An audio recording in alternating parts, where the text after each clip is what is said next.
आगे का हमारा enthalpy of solution, enthalpy of solution. हाँ देखो इसके अंदर अब enthalpy of solution is the enthalpy change process.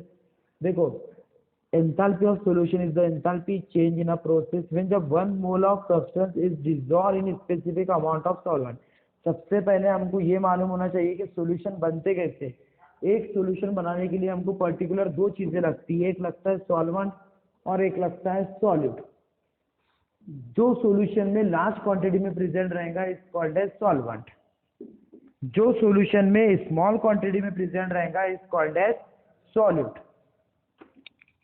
Okay तो देखो अभी हमको देखना है कि एंथैल्पी ऑफ सॉल्यूशन क्या होता है। मालूम है कि जब क्या करते हैं हम स्पेसिफिक अमाउंट व्हेन जब one mole of substance is dissolve in specific amount of solvent. तो एंथैल्पी ऑफ सॉल्यूशन यहाँ पे रिएक्शन दी हुई है जैसे कि NaCl dissolve in NaCl required solution, तो H वहाँ पे लिखा हुआ delta solution is equal to 4 kilojoule mole inverse. ये कैसी चेंज हुई उसके लिए बताया उसने। Enthalpy of solution at the infinite dilution is the enthalpy change when जब क्या होता है 1 मोल ऑफ सब्सटेंस डिसॉल्व होता है इनफिनाइट अमाउंट ऑफ सॉल्वेंट। जब क्या करते हैं 1 मोल ऑफ सब्सटेंस को डिसॉल्व करते हैं हम इनफिनाइट अमाउंट ऑफ सॉल्वेंट में, तो is called as enthalpy change of solution in ionic compound dissolve in water. तो इस स्टेप में बताया, सबसे पहले बताया the ion are separate from the molecule. जैसे कि हम कोई सॉलिड को डिसॉल्व कर रहे हैं जैसे कि MX है मेटल हाइलाइट, इसको अगर डिसॉल्व किए तो पहले उसका डिसोसिएशन होगा और वो फॉर्म करेगा M पॉजिटिव X नेगेटिव। तो enthalpy change for the step number 1 is the crystal lattice enthalpy, जिसको बोला गया है क्रिस्टल लैटिस एंथैल्पी। बोले तो क्रिस्टल का क्या हो रहा है वहाँ पे डिसोसिएशन हो रहा, तो उसको बोला गया है crystal lattice enthalpy which is always positive, जो हमेशा पॉजिटिव रहेंगी क्योंकि वहाँ पे क्या हो रहा है बॉन्ड ब्रेक हो रही। सेकंड आता है the ion are hydrate with the water molecule surrounding them. अगर से जो आयंस हमारे है, अगर से कोई हमारे आयंस है, अगर हमारे आयन अगर क्या है हाइड्रेट है तो वो वाटर मॉलिक्यूल्स है। आयन देखो the ion are hydrate with water molecule surrounding them.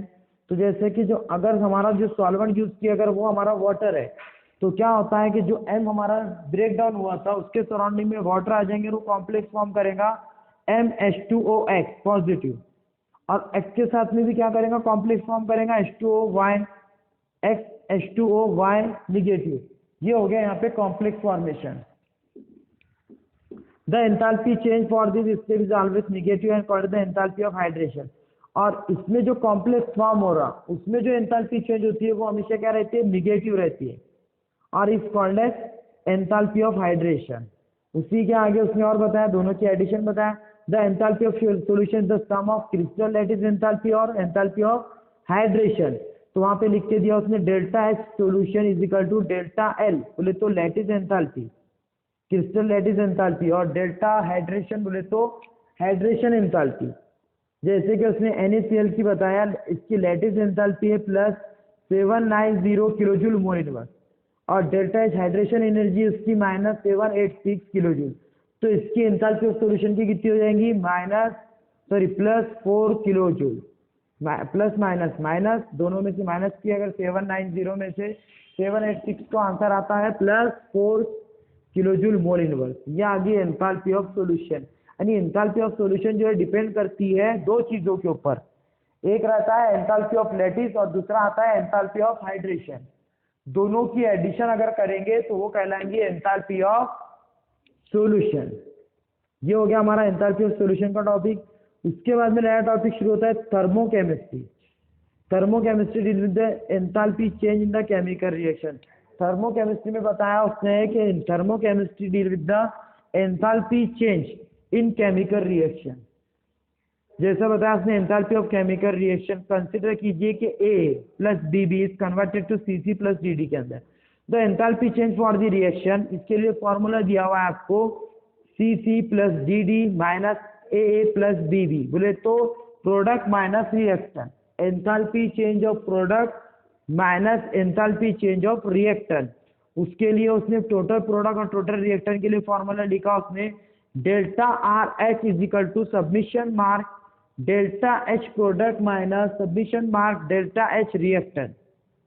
The enthalpy of chemical, देखो उसकी डेफिनेशन लिखिए the enthalpy of chemical reaction is the difference between the sum of enthalpy of product and that of reactant with each is substance is definite physical state and their amount represented by the coefficient the balance equation of the reaction. ये हो गया हमारा enthalpy of chemical reaction. इसी पे से हमको क्या करना है, एंथैल्पी ऑफ केमिकल रिएक्शन को कैलकुलेट करना है.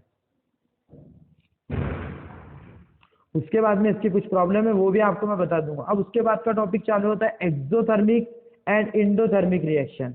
एक्सोथर्मिक का मतलब होता है the reaction the rate of reaction the reaction क्या होता है, वो रिएक्शन जिसमें क्या होता है हीट रिलीज होती है, तो is called as exothermic. The reaction absorb the heat is called as endothermic reaction. Reaction दिए the enthalpy of reaction can be positive और निगेटिव, डिपेंड करता है प्रोडक्ट और रिएक्टेंट पे. अगर product is greater than reactant तो positive sign the reaction is endothermic.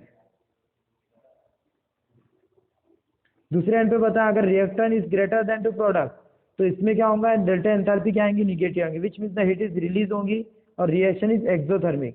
अगर heat क्या होती है, एब्जॉर्ब होती है, तो रिएक्शन इज पॉजिटिव एंडोथर्मिक. और हीट अगर रिलीज होंगी तो इज कॉल्ड एज एक्सोथर्मिक और रिएक्शन क्या होगी, निगेटिव आएंगी उसकी एंथैल्पी. ये रिएक्शन दी हुई है. उसके बाद में हमको पढ़ना है नया टॉपिक, कल से हम पढ़ेंगे स्टैंडर्ड एंथैल्पी ऑफ रिएक्शन. अभी हमने जो पढ़े एक्सोथर्मिक पढ़े, एंडोथर्मिक पढ़े, एंथैल्पी ऑफ केमिकल रिएक्शन पढ़े. उसके बाद में एंथैल्पी एक्सोथर्मिक और एंडोथर्मिक क्या होता है वो पढ़े. एंथैल्पी ऑफ सॉल्यूशन भी पढ़े. एंथैल्पी ऑफ सॉल्यूशन पढ़े हमने. एंथैल्पी ऑफ केमिकल रिएक्शन भी देखिए, एक्सोथर्मिक रिएक्शन भी देखिए, एंडोथर्मिक रिएक्शन भी देखिए. कल से हम नया टॉपिक शुरू करेंगे स्टैंडर्ड एंथैल्पी ऑफ रिएक्शन.